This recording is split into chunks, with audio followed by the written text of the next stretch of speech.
COO of the Battle of Franklin Trust and the author of 2 excellent books on the Battle of Franklin. Eric?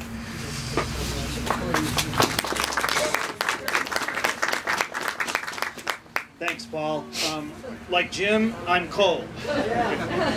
It's hard to believe that I was raised in Minnesota, but all the years I spent in Arizona and Tennessee have thinned my blood out incredibly. So I'll be brief so we can move on to the next couple of speakers. Almost 5 years ago, we stood on this very ground and commemorated the preservation, the reclamation of this part of the battlefield. And to think that 5 years later, the ground directly behind me, which is really some of the most hallowed ground in America, is about to be reclaimed in a literal sense as the buildings and the pavement and the asphalt are stripped away is really such an amazing, amazing accomplishment. I was talking to Julian beforehand, and it's hard to believe the progress that has been made. I mean, this was a dream. This was a dream of mine when I lived in Arizona. It was a dream when I got the letter about the eastern flank, and that was following on the heels of the library project. And it was almost like the dark before the light, and then the dominoes. How about that for you? The dominoes began to fall, and one more is going to fall. I'm not going to talk in great length about what happened here. I think most of you are very, very aware, without going into names and units and numbers and this and that and times, that what happened on this ground was critically important. The Battle of Franklin really was the last great epic battle of the war. This great Confederate army facing an old foe in the 4th and the 23rd Corps would clash here in one of the most violent conflicts of the war. But this ground, I think the history that is really going to begin to be understood can only happen with the removal of buildings like what you see behind me. There are, even for someone like me who really has, as Thomas Cartwright and I mean, we really do have, I think, some serious issues as much as we study this and probably know more than we should, at least on a healthy basis.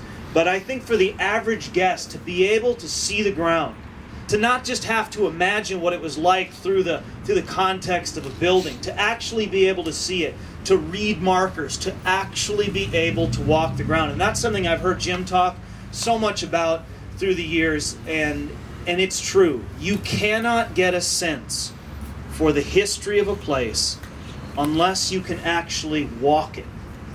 You don't even have to touch it so much as just to walk across it and imagine what happened there. And what happened here, where we stand behind me, was truly an epic event. I've spent a lot of time talking about this. I've spent many years writing about it, and I would argue that what happened in Franklin was one of those events that without being cliche, really changed the lives of tens of thousands of people. They could never shake Franklin from their minds. And I'm gonna close with this: what we are all doing, and to see a crowd like this on a day like this shows that there is a growing interest and that people want to be involved in something bigger than all of us.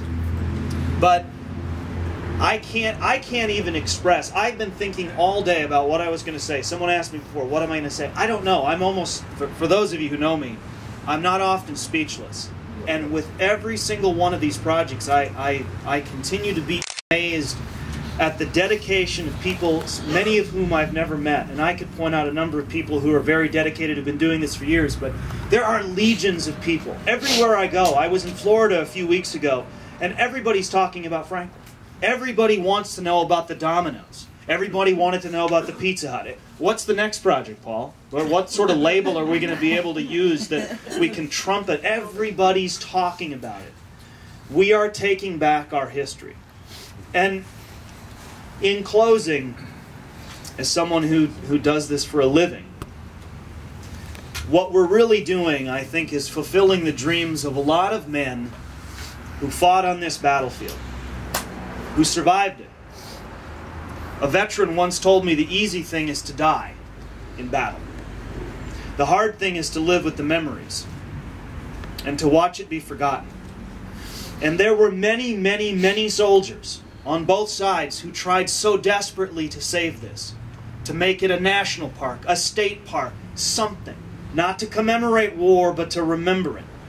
They wanted this town saved. We are fulfilling their legacy.